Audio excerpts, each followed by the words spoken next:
sebenarnya konflik itu yang gue ceritain tuh. Iya. Sebenarnya Jerman itu lebih dalangnya. Gitu. Sebenarnya bukan jahat sih. Jahat mungkin gini, Noy. Apa? Jahat yang dimanipulasi sama kebaikan. Iya gak?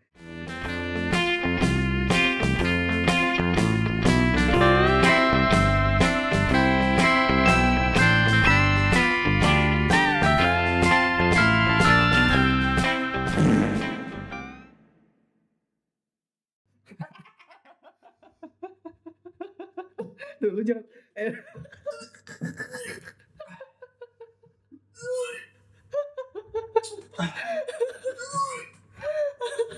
lu apa sih lu?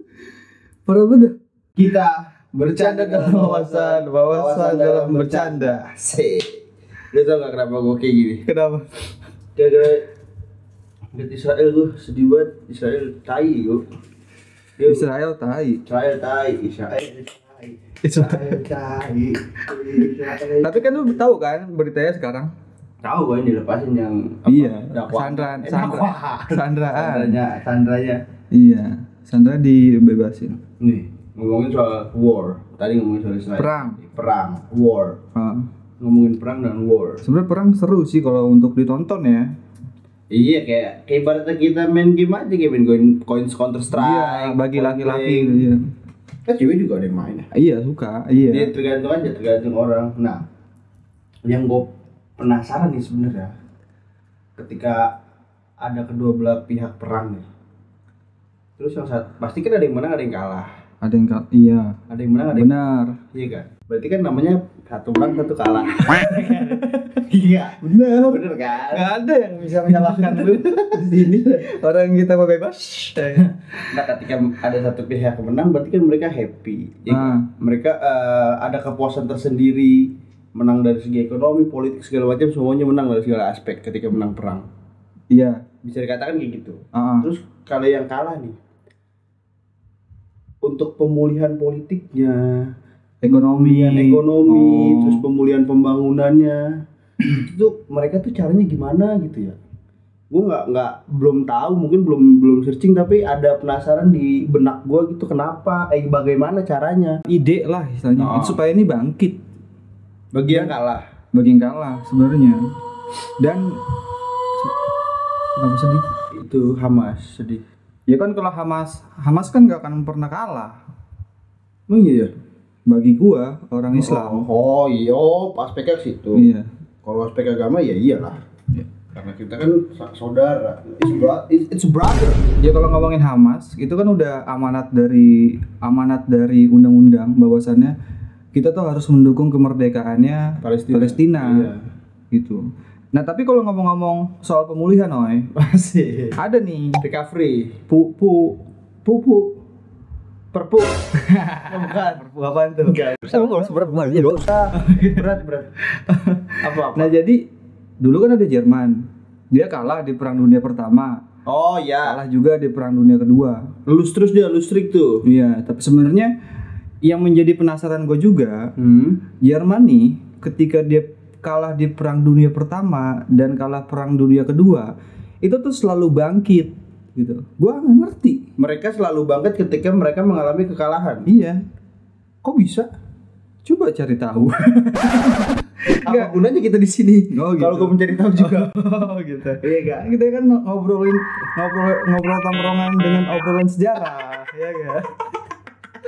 Iya gak? Iya. Tongkrongan kelas menengah ke atas. Pak SMA. Parah. Kalau menengah ke atas. Oh. Sekolah aja, sekolah menengah ke atas. Bangsat. Nah, tutupin dulu. Nih Noy, ketika lu pernah gue ceritain kan, yang dulu di video Perang Dunia Pertama tuh. Oke. Ya kan? Ya. Traktat Versailles, ya kan? Nah, Jerman itu kan sebenarnya tuh dia tuh harus menanggung jumlah hutang yang begitu besar. Betul. Ya kan? Menerima bahwa kekalahannya dia itu adalah kekalahan yang murni lah, bisa dikatakan gitu. Kenapa sih nantinya langsung berubah gitu. Nah, ketika Perang Dunia Pertama juga nih, ya kan, orang-orang Jerman itu dibatasi nih sama negara-negara yang lain karena di perjanjian Versailles itu bahwasannya Jerman itu tuh dia tuh nggak boleh memperbesar militernya lebih dari 100.000 jiwa. Oh, itu di perjanjian itu? Iya, militernya ya. Oh, khusus militernya aja.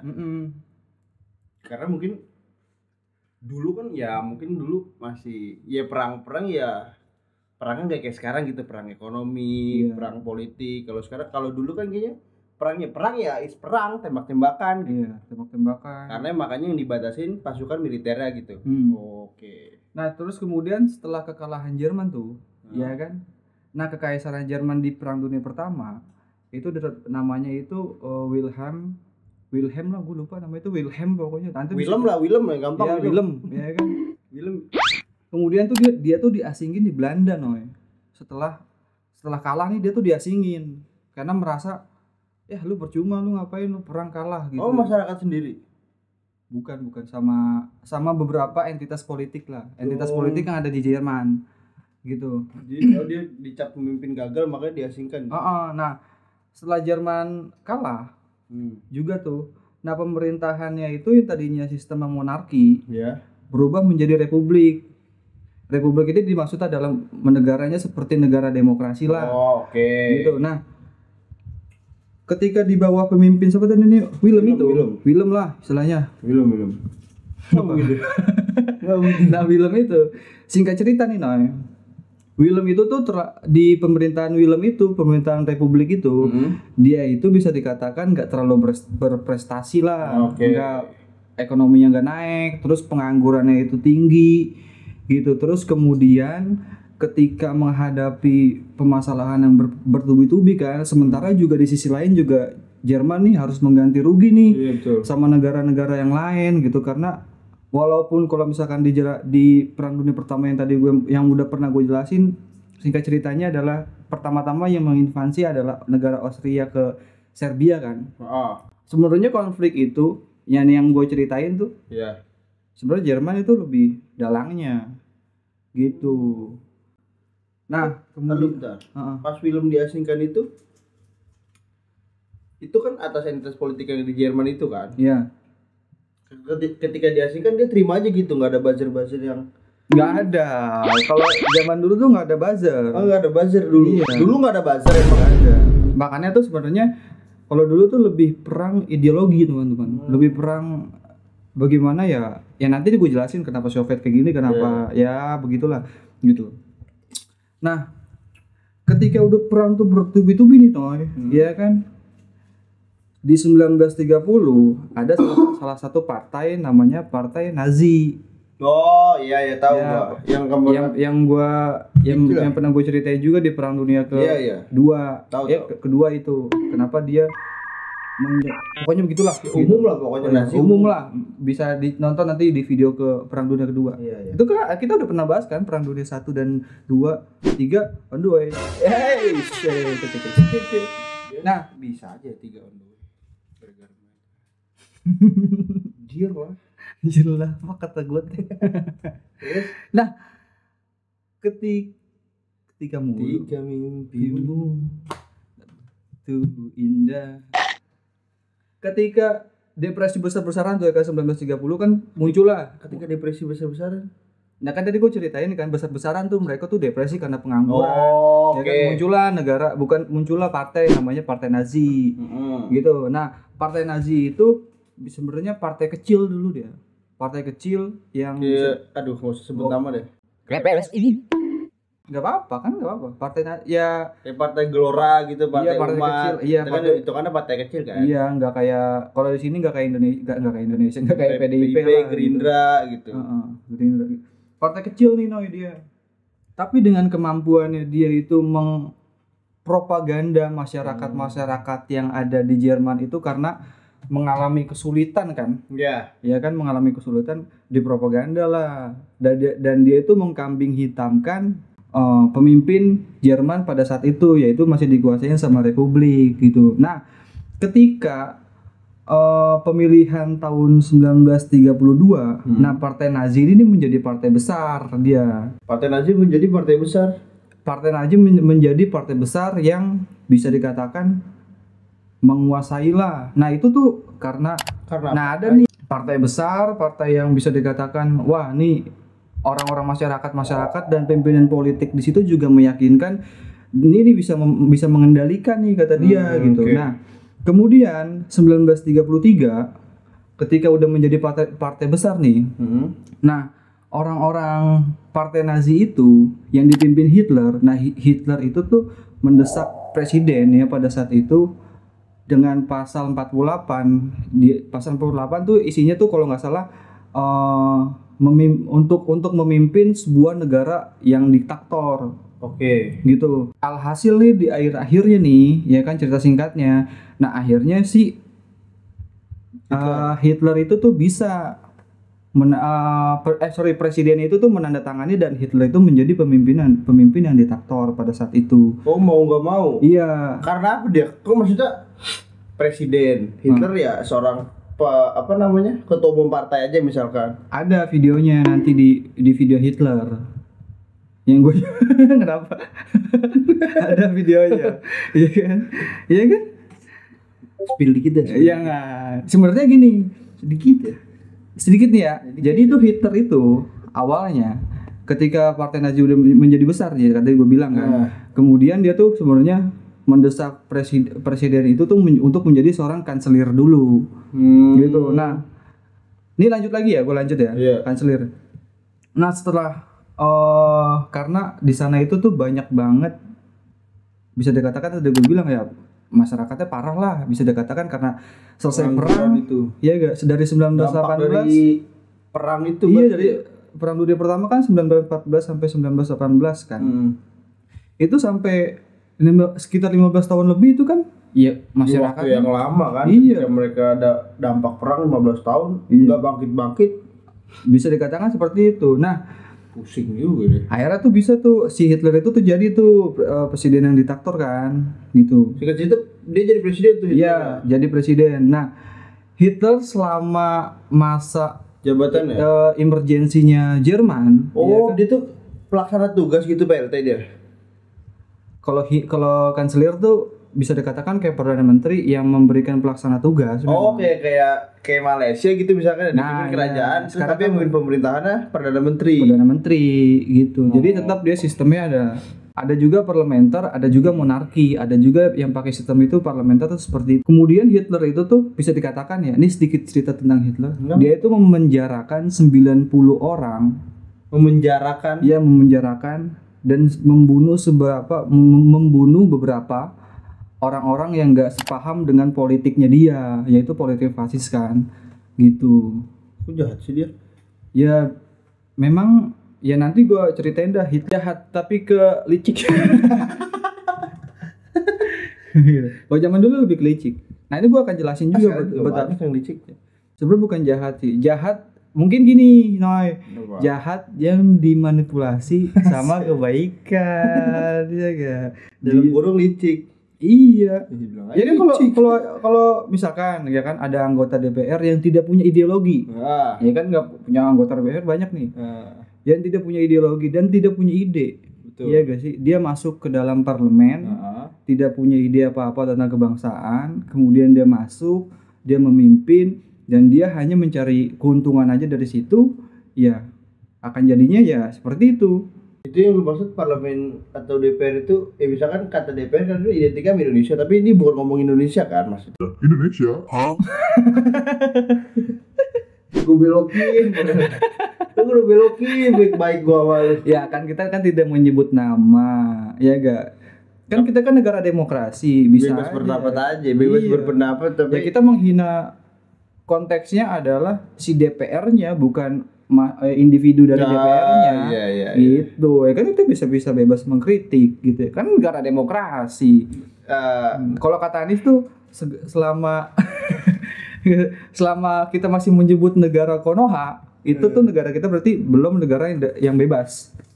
Gue setuju sama itu. Gue bukan berarti pendukung Anies. Enggak ya. Ini maksudnya emang ini ya maksudnya cerita dikit Naruto ya, mungkin teman-teman banyak yang tahu Naruto juga, tapi gue juga nggak detail banget, nggak paham banget lah soal Naruto.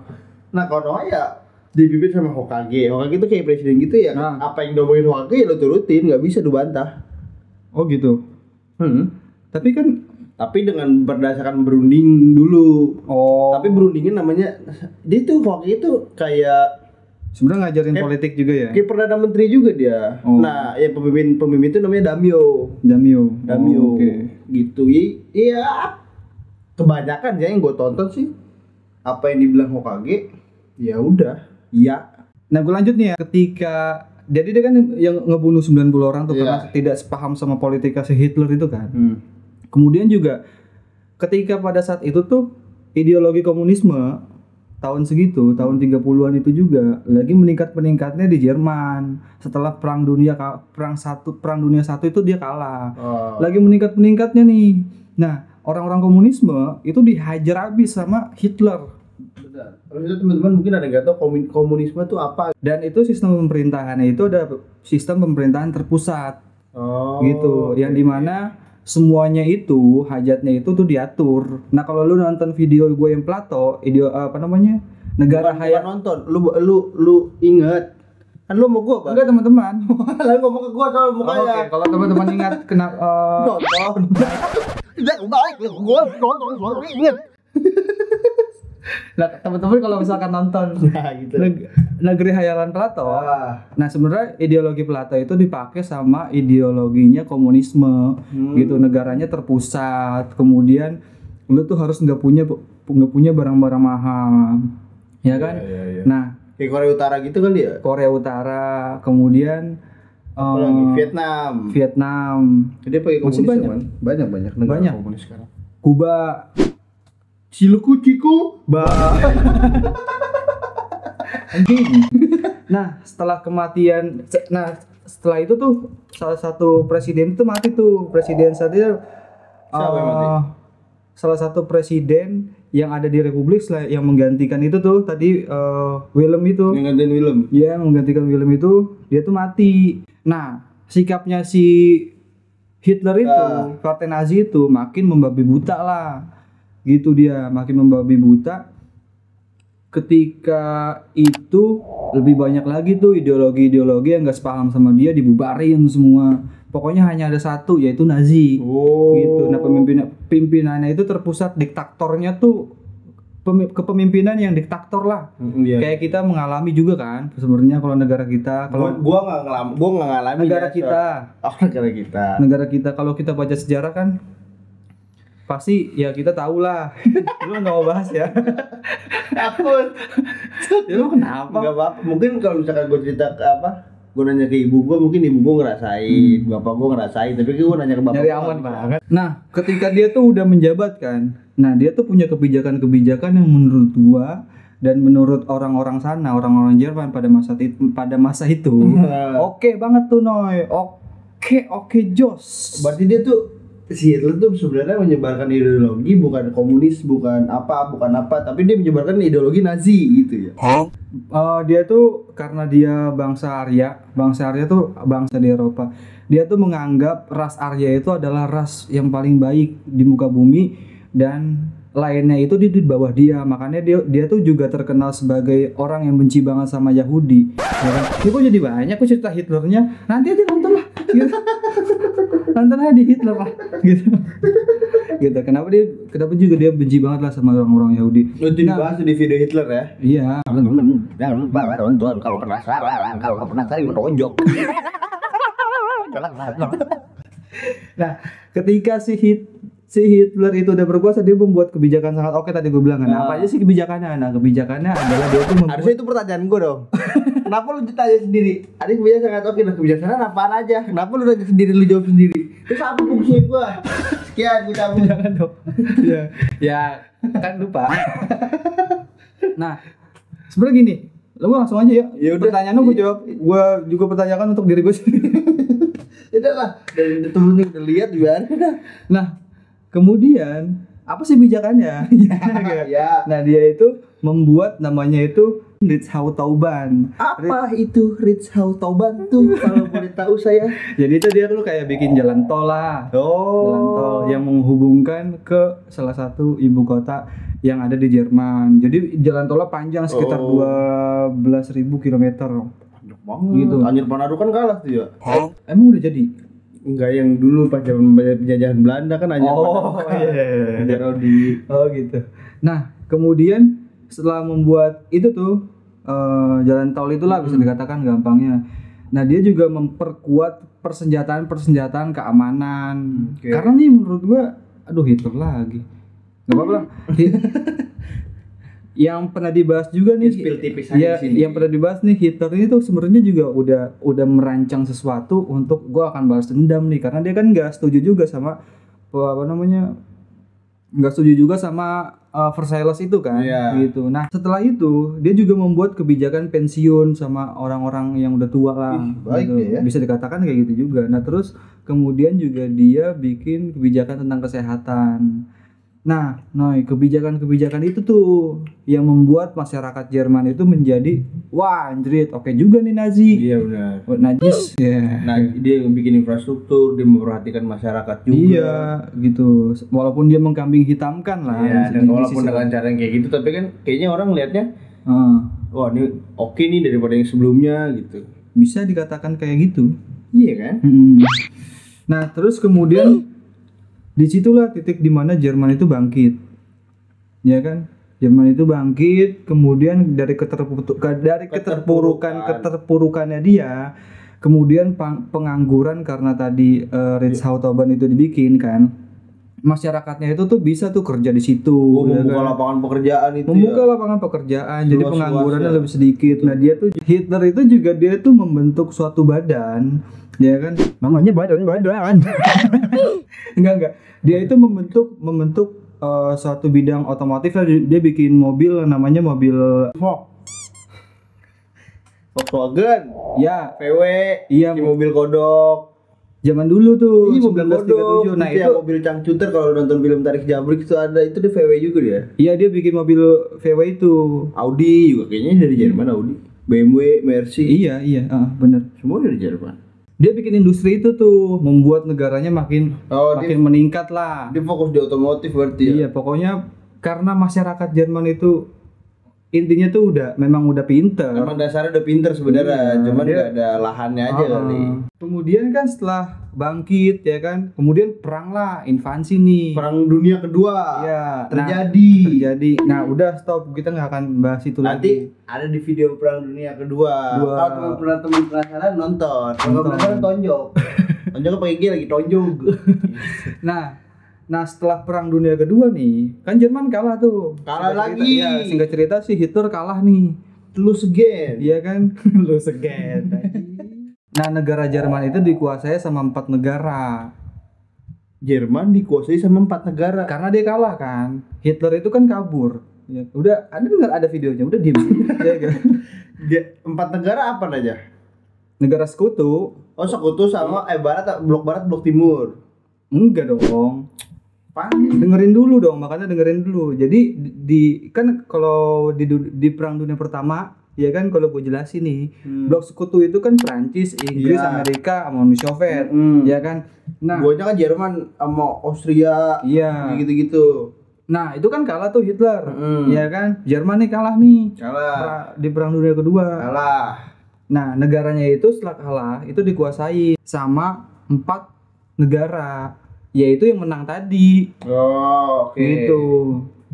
Nah, kan pernah gue jelasin juga kan. Singkat ceritanya nih, pernah gue jelasin juga kan di Perang Dunia ke-1 tuh. Perang Dunia Kedua. Ya kan, bahwasannya Soviet sama Amerika kan perang dingin, ya kan. Dia enggak benci banget tuh sama komunisnya Soviet. Ya kan, perang dingin. Tapi kan untuk menjatuhkan Hitler mereka harus bersatu kan. Iya. Ya kan? Nah, ketika udah menang, negaranya terpecah dibagi menjadi 4. Nah, blok barat, ya kan, negara Jerman Barat itu dikuasai sama Prancis, sama Inggris, sama Amerika. Gitu. Nah, timurnya itu dikuasain sama Persia. Banget. Uni Soviet dong. Oh, berarti yang Perang Dunia Kedua temenan terus jadi musuhan.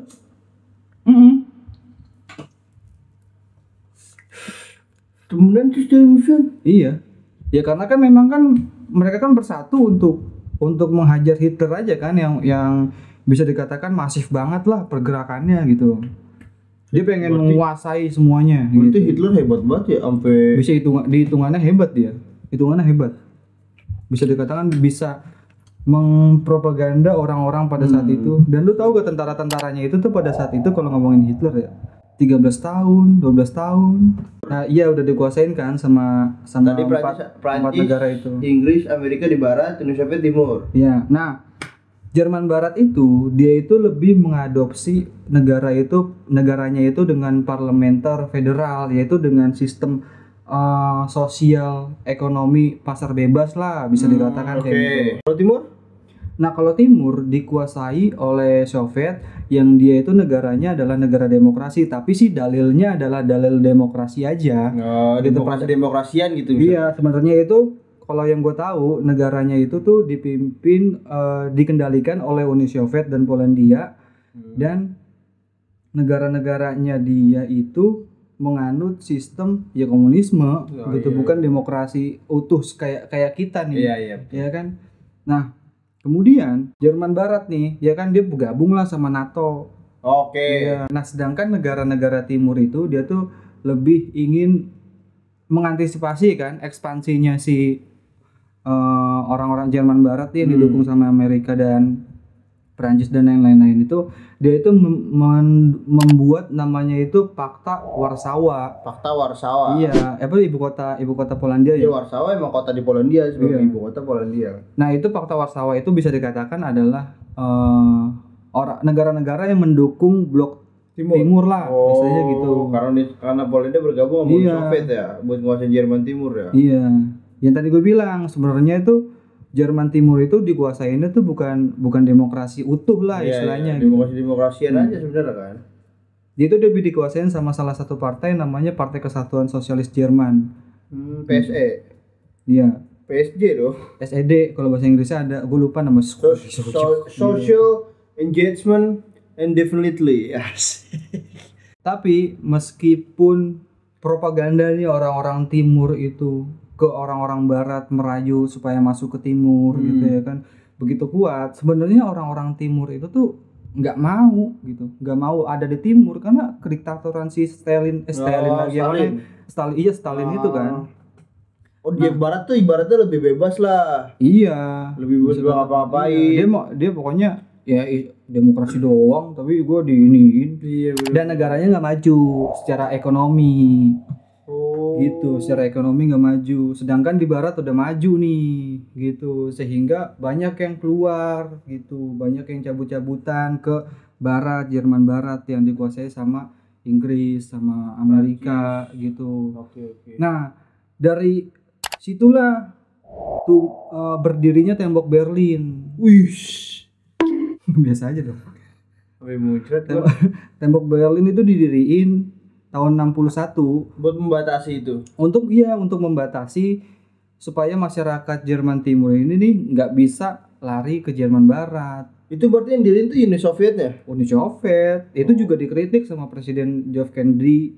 Gitu menurut kata Kennedy kan Amerika ya kata. Itu katanya konyol itu, bisa dikatakan gitulah. Gue lupa diksinya apa tapi bisa dikatakan ini konyol gitu, memalukan kata dia gitu.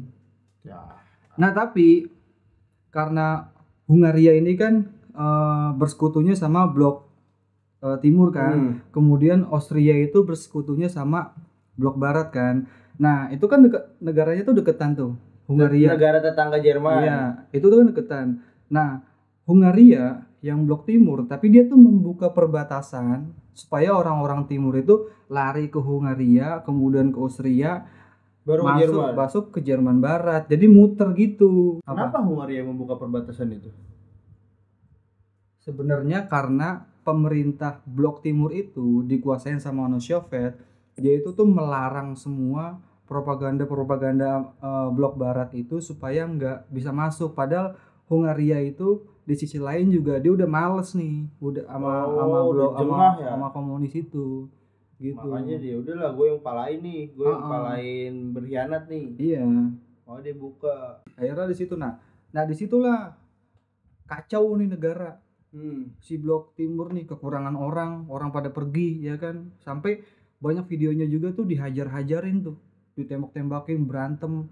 Nah, bersetegang lah tentara timur sama barat bersetegang nih.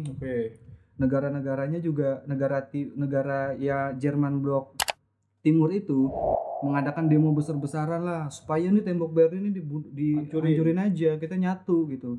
Nah, dengan singkat ceritanya kemudian pemerintahnya udah kewalahan nih, ya gak? Udah nggak punya masyarakat, kemudian ekonominya nggak ada apa-apa, mau ngapain lagi? Betul. Ya gak sih? Akhirnya dia mengakui kekalahan lah istilahnya. Setelah kalah, Jerman bersatu tahun 90-an, kemudian membentuk sebuah negara federal gitu. Itu yang terbentuk negara Jerman sampai saat ini. Iya, makanya ada lagunya tuh, lagunya Scorpion. Na na na na na na na na. Enggak, benar itu ngebahas tentang Jerman Timur Jerman Barat. Gue nggak tahu. Oh gitu, lu nggak tahu? Nggak tahu. Oh berarti ada unsur iri berarti ya dari Jerman Timur ke Jerman Barat ya? Iya, iri karena di sisi lain juga gue nggak ngapa-ngapain di sini, gue segini-segini aja hidup gue, nggak berkembang. Padahal gue lihat tetangga gue nih walaupun masih Jerman tapi cuma beda arah mata angin doang, barat sama timur, tapi dia bisa lebih maju. Ibarat kata kalau misalkan kita Indonesia bagian timur sama Indonesia bagian barat dipisah lah, istilahnya gitu. Tapi barat lebih maju gitu ya kan. Timur itu maksudnya ibarat aja ya. Iya. Nggak akan Indonesia terus satu. Iya, tetap satu dong. Iya lah, Indonesia. Berarti itu mungkin kenapa Indonesia nih kalau lu nih cuma ngomongin bola nih, Jerman ini bola ya konteksnya ya. Iya, juara lebih ini nih. Juara Piala Dunia itu 5 kali. Jerman juara Piala Dunia itu 5 kali. Dan gua mungkin kalau gua salah koreksi. Nah, terakhir itu Jerman juara tahun 2014 yang di Brazil. Yang ngebantai itu ya? Brazil. Iya. Nah, 4-4-nya ini dulu masih Jerman Barat yang juara. Oh iya. Iya. Nah, di Jerman Timur nggak ada. Iya, nggak ada sepak bolanya. Karena ya yang tadi gue bilang keterbatasan. Iya. Nah, sebenarnya olahraga itu juga menjadi bukan ajang politik ya, ajang untuk mengembangkan suatu negara kan. Iya gak sih? Iyalah. Ke Indonesia nih masuk sekarang dah Piala Dunia U17 masuk ya. Enggak, maksud gua kan dia Indonesia kan sebagai tuan rumah. Dari sisi ekonomi, politik, wisata segala macam kan bisa ngebajuin Indonesia kan. Nah, kalau misalkan dari sisi bola berarti kan Jerman Barat itu 4 kali kan? Iya, kalau gua Jerman yang full itu baru sekali berarti. Iya. Oh, yang 2014 itu? Iya. Oh. Ini kalau gua salah kayak koreksi, mohon maaf, tapi kayaknya seingat gua gitu, kalau enggak 3 kayak. Sebenarnya dalil yang udah bilang Jerman Timur itu lebih ke Soviet dengan ideologinya komunisme. Dia menganut idenya Plato, idenya Socrates gitu. Betul. Dia menganggap bahwasannya suatu rakyat itu tuh harus dipimpin sama pimpinan yang terpusat supaya maksudnya bisa dikatakan bukan nggak ngaco ya. Supaya bisa diatur lah, diawasi. Sedangkan itu kan udah dilakukan sama Plato, dan Plato juga kan menyadari idenya dia kan bukan ide yang baik. Dan harusnya mungkin ide itu bisa digunakan, tapi harusnya bisa dikembangkan lebih baik mungkin. Kalau misalkan tapi nggak bisa juga kalau nggak bisa komunisme mah. Ya, kalau misalkan udah pimpinan terpusat gitu ya kan. Yes. Kita lihat aja ya kan Korea Utara sama Korea Selatan. Jauh banget ke Jerman Timur kalau ya kan? Dulu kan. Itu kan secara prestasi Korea Selatan udah berapa? Iya. Iya kan? Udah berapa GDP-nya? Korea Utara ya dia memblok itu semua. Iya. Iya kan? Memblok, bahkan TikTok aja diblok kan. Iya gak sih? Orang kalau misalkan mungkin temen-temen juga tahu kalau potong rambut tuh ada modelannya, nggak boleh aneh-aneh untuk model gaya rambut. Nah, memang segitunya. Itu karena apa? Karena ada kalau teman-teman semua baca buku Republik sebenarnya dijelasin itu semua. Gitu, idenya Plato. Gitu, kenapa ada negara komunisme? Ternyata memang nih pemikiran dari orang ini. Walaupun anak-anaknya banyak lagi tuh pemikiran ideologi berbeda. Seperti kalau misalkan di komunis itu ada Karl Marx, ada Lenin. Gitu. Bapak-bapaknya lah, bapak-bapak komunisme gitu. Tapi biasanya pemimpin-pemimpin yang pahamnya komunisme itu, apakah mereka tidak berkelakuan sama dengan rakyatnya ya? Kayak Kim Jong Un deh, misalkan ngomongin Kim Jong Un, dia bebas hubungan seks sama siapa aja, minum-minuman gimana, tapi sedangkan rakyatnya nggak boleh ngapa-ngapain. Sebenarnya kalau misalkan secara ideologinya Plato, ya enggak. Kemudian dikritik deh sama Bernard Ransel, kata dia begini, ya sebenarnya itu juga sama aja karena nanti ketika suatu negara itu dikontrol sama pimpinan yang terpusat, ya gak sih? Kemudian pimpinan terpusat itu karena tidak ada yang mengawasi, bisa aja dia melenceng, dan itu terjadi. Iya gak sih? Kayak misalkan negara-negara mana, sebenarnya kalau kita ngomongin komunisme, mana aja komunisme? Udah nggak ada. Oh iya. Maksudnya tinggal sedikit gitu. Oh ya kan? iya. Polandia yang dulu komunisme sekarang udah enggak.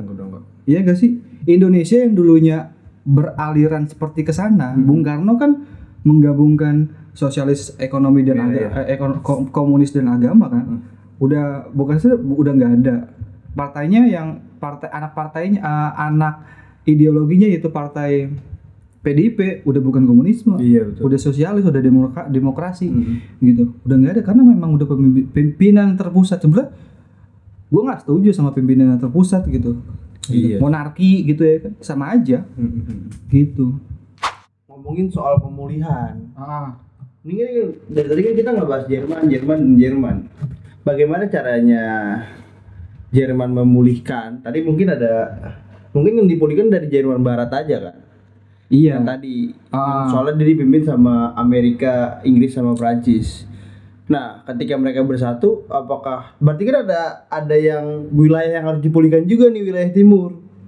Nah itu sebenarnya karena yang tadi gue bilang, karena perperangan ideologi nih antara blok timur sama blok barat, istilahnya gitu, blok timur sama blok barat itu kan yang menggambarkan di wilayah di peta barat sama timur aja kan? Iya kayak gitulah istilahnya, gambarannya itu. Padahal kalau misalkan tarik garis besarnya di negaranya itu ya Prancis, Inggris, Amerika, itu barat sama timur ya Uni Soviet kan. Nah di situ kemudian bukan presiden itu namanya Menteri Luar Negeri. Oh, MLN. Apa tuh? Menteri Luar Negeri. Bener kan? MLN. Iya, nggak ada yang salah untuk lu. Iya bener. Nah, Menteri Luar Negeri namanya tuh Marcel. Menteri Luar Negeri siapa? Menteri Luar Negeri Amerika. Menteri Amerika? Kalian ngomongin Jerman? Dengerin dulu. kayak gue kalau lu ke gue ya. Nah, Menteri Luar Negeri Amerika itu tuh membuat suatu ide gagasan yang menurut gue keren banget. Tapi di sisi lain juga bisa dikatakan ya beda lah sama orang lain gitu. Nah, dia itu buat karena nama menterinya itu adalah Marcel apa Marcel apa Marsil apa Marsul? Pokoknya lu tahu sound kalau itu. Marcel lah. Kalau Marcel pakai E ya? Iya kan? Ini pakai A apa pakai A. Namanya Marshall. Iya, dia buat tuh namanya tuh Marshall Plan. Gitu. Master Plan. Kalau Master Plan kan rencana yang besar kan. Berarti Marshall Plan berarti rencananya si Marshall, iya rencananya Marshall, benar. Rencana si Menteri Luar Negeri itu. Iya kan? Iya benar. Rencananya dia. Diulang aja. Kemudian di rencana itu adalah di mana negara Amerika memberikan bantuan ke negara-negara Eropa untuk memulihkan negara-negara yang terdampak perang lah istilahnya kayak gitu. Itu Nah, dia memberikan uang dalam bentuk pinjaman, bukan ngasih. Dalam bentuk pinjaman dong pastinya. Nah, itu tahun 48. Tahun 48. Gitu. Berarti setelah pelang. Iya, setelah perang Piala Dunia kedua. Piala Dunia. Setelah perang dunia kedua. Iya, gitu. Dia memberikan bantuan lah gitu. Iya, dia memberikan bantuan ke perang dunia kedua. Gitu. Nah, sebesar 13,3 miliar US dollar. Wah, kecil dong kalau sekarang. Kalau ngomongin negara ya. Kalau sekarang. Kalau sekarang itu nilainya 173 miliar.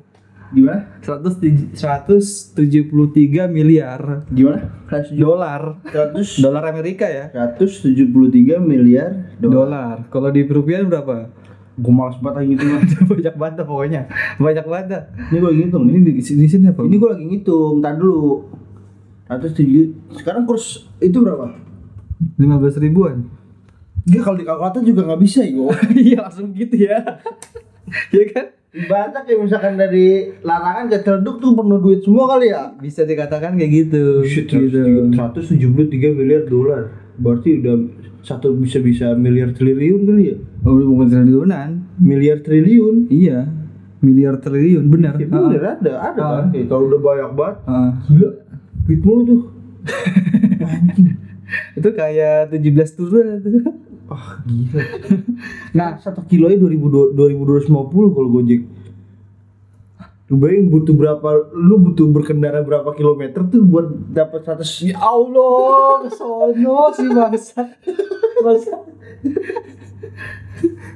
Gila. Nah, program itu untuk pemulihan negara ataupun ekonomi yang ada di Eropa lah. Dalam gitu. bentuk pinjaman. Dalam bentuk tujuan dalam bentuk pinjaman. Iya. Nah, tujuan Amerika ini supaya Iya bener tuh. Berarti kan setiap ada rencana berarti kan ada tujuannya kan? Iya, tujuan Amerika ini dia tuh untuk bisa dikatakan untuk memulihkan perang yang tadi ya kan, memulihkan perang. Itu baiknya tuh. Iya. Tujuan baiknya terus. Iya, dia tuh menghilangi hambatan perdagangan gitu. Kemudian juga memodernisasi. Iya.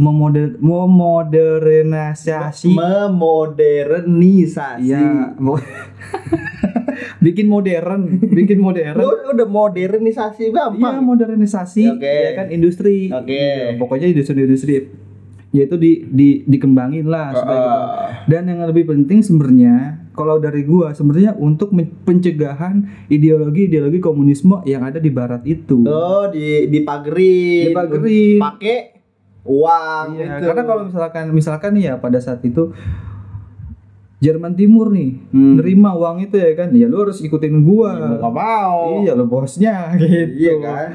Nah ya kan. Berarti setiap pinjaman kan pasti ada bunganya kan? Ada. Harusnya kan. Gue nggak tahu tapi bunganya berapa ya. Tapi pasti ada kan. Pasti ada. Nanti kita bahas sendiri kali Marcel ya. Gak usah. Master plan itu ya. Itu tertarik juga gue. Gue bisa tertarik gue. Gitu. Oh, itu ketarik. Oh, itu ketarik. Itu dong anjing. Nah, di negara-negara Eropa kan dia kan ngebantunya kan.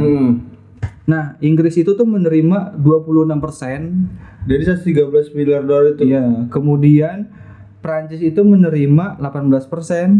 Dan Jerman Barat menerima 11%. Oh, Inggris sama Jerman sama Inggris itu menerima bagian lebih banyak karena mereka adalah sekutunya Amerika. Iya, dan di sisi lain juga dia tuh harus bertanggung jawab lah Amerika gitu kan sama Jerman Barat nih. Soalnya kan perangnya kan di benua Eropa kan. Soalnya kan nggak kena kan. Iya, Cuman Pearl Harbor itu yang di Hawaii doang itu. Iya, Pearl Harbor kena.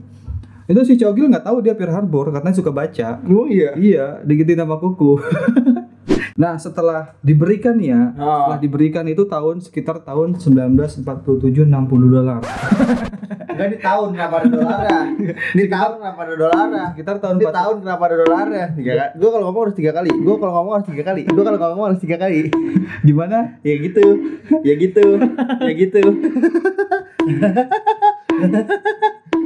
Bisa selesai bego. Ya lu yang bikin menghambati. Bantah gua apa? Bukan lu bikin lucu mulu. Modeling bos. Nongkrong tapi ngomongin sejarah. Kemudian nih setelah Marshall Plan itu diluncurkan tahun 1947 tadi gue bilang. Nah, para pejabat-pejabatnya itu tuh para pejabat Marshall, menteri luar negeri itu bertemu lah sama orang-orang Soviet gitu. Sebenarnya pengen dikasih nih Soviet. Pengen dikasih Soviet nih. Lu mau berapa persen nih gue pinjemin, istilahnya kayak gitu. Soalnya emang gua bilang gitu kan. Tapi retorika si Amerika kucing itulah. Nah, tapi di sisi lain si Soviet juga istilahnya gini, enggak gue nggak butuh. Gue bisa ngebangkitin di Jerman nih, ya kan? Ngebangkitin di Jerman Timur pakai ideologi bukan pakai ideologi, pakai sumber daya alamnya gua. Ya gak? Nggak mau tuh dia tuh. Ya iyalah, karena ya gas Eropa emang dari mana asalnya? Dari mana? Kalau lu tahu perusahaan namanya Gazprom. Oh iya, tahu. Itu kan dari Rusia. Iya. Kalau sekarang, kalau dulu kan Uni Soviet. Minyaknya juga. Iya gak sih? Tapi mungkin sumber daya alamnya tadi dan ideologinya itu membataskan masyarakat untuk nggak bisa bergerak. Iya, gitu sebenarnya. Tapi menurut gua mungkin minyak sama gas dulu kayaknya nggak sebegitunya kayak mungkin harganya. Nah mungkin kalau sekarang lihat aja Kuwait, lihat Qatar bisa hidup dari minyak sama gas. Saudi, terus apa Brunei. Mereka jadi negara-negara udah maju. Kuwait sekarang udah kurs paling tinggi di dunia. Oh gitu. 36.000 apa? 36.000. Satu dinar Kuwait tuh. Kisaran segitulah 36 apa 37 gitu. 1 dinar. Iya. Itu dia kurs paling tinggi sekarang. Iya di sisi lain juga visioner berarti di Soviet tuh. Iya kalau misalkan secara ideologi ya. Iya kan? Bukan secara ideologi. Bukan. Secara sumber daya alam. Iya, kan? Banyak. Gitu. Terus kemudian pemikiran dia untuk menolak karena di sisi lain juga gue tahu nih Amerika nih akan memanfaatkan gue juga. Amerika itu bangsat. Kalau dia mikirnya. Iya, Amerika ini bangke nih, iya kan? Gue bisa berdiri sendiri tanpa lu. Iya, makanya di sisi lain juga kan Indonesia kan pada saat itu juga non blok kan. Iya gak sih Indonesia. Kemudian setelah mereka itu udah nggak mau lah istilahnya kayak gitu. Nah Marcel Menteri Luar Negerinya ini dia juga bertemu sama pemimpin diktatornya Uni Soviet namanya Stalin. Iya. Ketemu nih negosiasi, kata Amerika gini, nggak mungkin lah gue ninggalin Jerman. Iya gak sih, nggak mungkin gue ninggalin Jerman. Orang Jerman juga pecah, maksudnya Jermannya juga hancur gara-gara kita kan, karena ini adalah konflik perang, istilahnya kayak gitu. Nah tapi Stalin nggak bisa juga dan nggak mau gitu, nggak mau karena ya gue juga bisa ngehidupin Jerman Timur ini dengan ideologinya gue, dengan sumber daya alam yang memang punya pada saat itu. Betul. Gitu. Makanya kalau misalkan kita runutin sampai sekarang Vladimir Putin itu kan begitu kuatnya kan, idealisnya kan gitu. Keren itu manusia tuh. Fans gue sama dia, sama Erdogan Turki. Iya tahu gue, maksudnya gue ngefans sama mereka berdua. Nah, Amerika bisa dikatakan di sisi lain ya, kalau pendapat gue Amerika di sisi lain juga. Kenapa kita pakai kurs dolar hitungannya? Iya gak sih? Terus kenapa semuanya itu pasti orientasinya ke sana? Iya. Sebenarnya ketika yang gue jelasin nggak apa-apa nih gue jelasin dikit ya. Spill dikit. Yang gue jelasin di Perang Dunia Kedua, Amerika itu kan tadi kan nggak mau ikut-ikutan. Ya gak sih, ketika dibom aja sama Jepang, ya gak, Pearl Harbor itu turun, ya kan ditelepon sama Churchill, gimana? Gue akan ngirimin bantuan ke Amerika, kan gitu. Iya. Nah ketika ditelepon sama Churchill, Presiden Roosevelt pada saat itu, oke, gue akan gabung, ya kan? Gabunglah dia ke sekutu. Nah, ketika gabung ke sekutu menang, udah dia makin memanfaatkan aja karena dia punya uang banyak kan, negaranya itu kan. Mumpung ya. Iya, sebenarnya dia tuh nggak mau ikut perang lah, gitu. Perang Dunia I ya cuman gitu-gitu doang kan. Iya gak sih? Iya gitu-gitu. Gitu. Apakah Amerika cuma ngasih bantuan ke negara-negara Eropanya aja, terus negaranya sekutu-sekutunya aja? Nggak ada negara Afrika kah?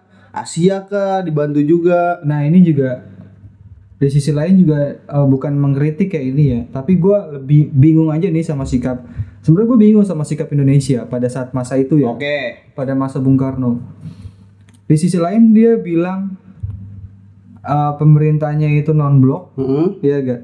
Tapi di sisi lain juga dia nerima bantuan Master Plan ini. Oh dia nerima gitu. Maksud gue nggak tahu alasan kenapa Bung Karno, gue masih belum tahu alasannya kenapa Bung Karno itu menerima bantuan Marshall Plan ini ya kan. Mungkin alasan normalnya itu aja kali, mungkin karena emang dampak perang. Ya bisa dikatakan memang kita kan negara jajahan kan, 1945 masih 1945 sebelum 17 Agustus tuh kita udah sebenarnya udah merdeka dulu gitu ya kan, di Jogja itu udah merdeka, tapi secara data yang kita tahu yang diakui ada 1945 17 Agustus itu kan. Nah, sikap Indonesia pada saat itu, ya gue bilang, ini ambigu banget nih. Betul. Ya gue sih tarik ulur, betul. Gitu. Nah tapi mungkin alasannya adalah pemulihan si Indonesia ini, karena kan kita kan 1947, 1946 itu kan masih ada agresi militer. Iya, Belanda kan masih datang juga kan. Iya. Nah Marshall Plan ini, Marshall Plan ini dia tuh ngebagi juga ke orang-orang Asia, ke negara-negara Asia. Banyak dia. Banyak ya, Indonesia misalkan 200. Indonesia. Dia tuh sekitar 215 juta dolar. Bukan 500 juta doang anjing. Itu ngapain?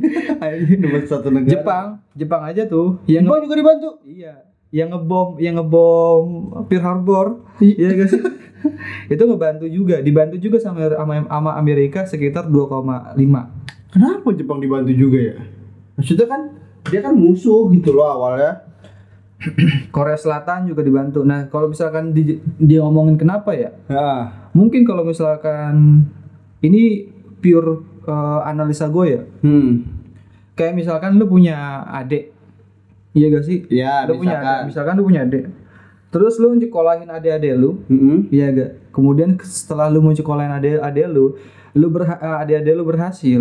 Betul. Iya gak sih? Lu akan bilang, ya kan? Dulu lu nyekolahin siapa? Iya. Iya gak sih? Nah, di sisi lain gampangnya adalah Amerika pengen kayak gitu. Terus bisa menurut gua, karena dia investasi besar-besaran kan ketika pasca perang. Dan menurut gua dia kayaknya main psikologi juga, Bon, karena tadi misalkan contoh kayak misalkan gua punya adik terus gua nyokolin dia sampai sukses. Berarti kan ada psikologi yang dimainkan di situ, kayak adik gua nih harus berpikiran gua tuh harus balas budi sama gua. Mungkin dia nyebarin kayak gitu juga kali ya. Nah, di sisi lain, ketika ada suatu aktivitas atau ada suatu rencana pasti kan ada risikonya kan?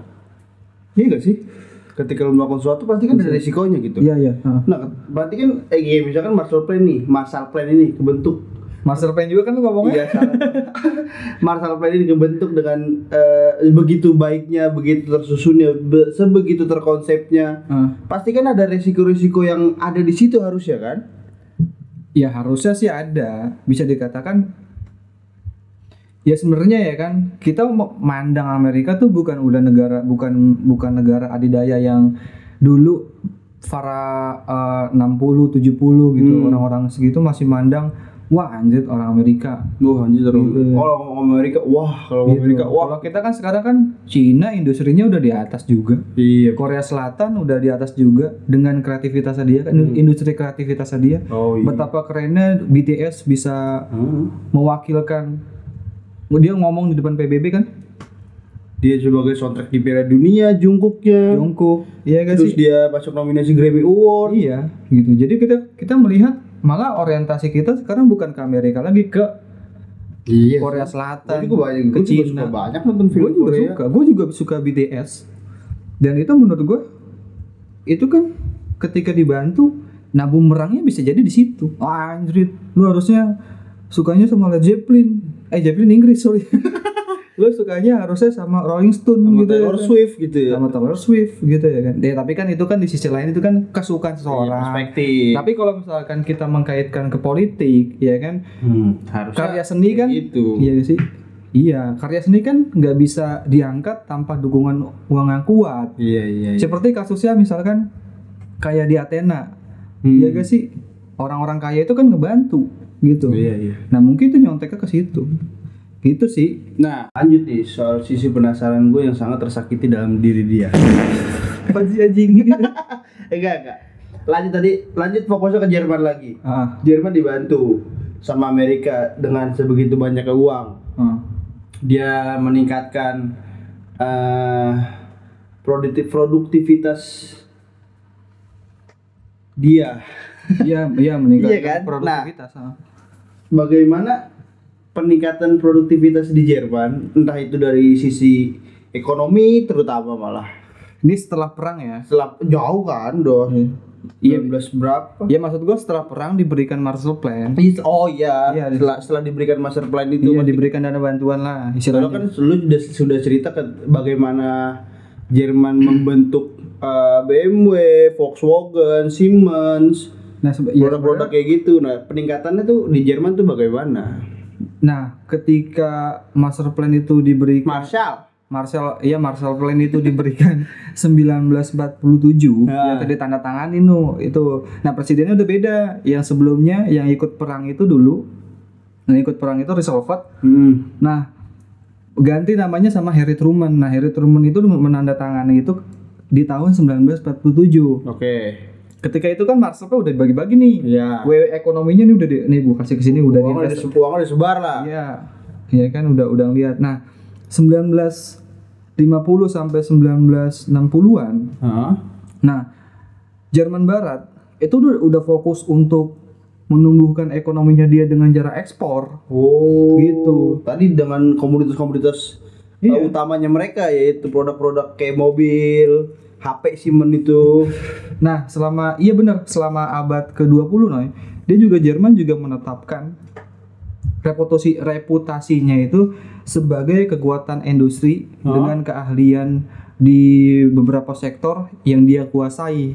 Salah satunya adalah otomotif, teknik, kimia, mesin. Nah, dia tuh membuka peluang selebar-lebarnya masyarakat dari Asia itu bisa belajar di situ tahun 60-an tuh. Makanya Habibie pada saat itu kan belajarnya di Jerman dan masih banyak lagi kan orang-orang yang lain kan gitu. Nah, makanya di sisi lain juga karena secara keilmuan Jerman yang udah maju, ya gak sih?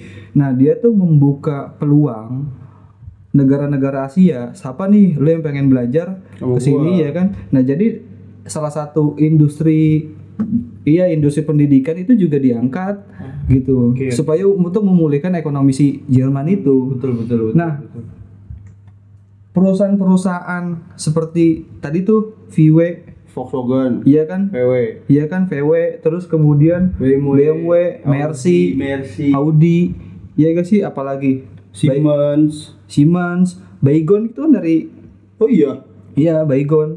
Baygon tuh. Iya tahu. Yang biasa buat diminum kan.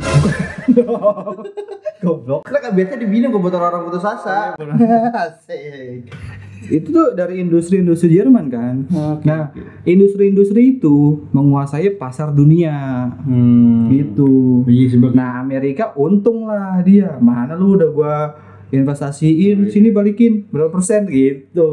Nah, di situ. Sebagaimananya seorang kita berdua lah, misalkan kita ngeliat mobil Mercy itu otomotif ya kan.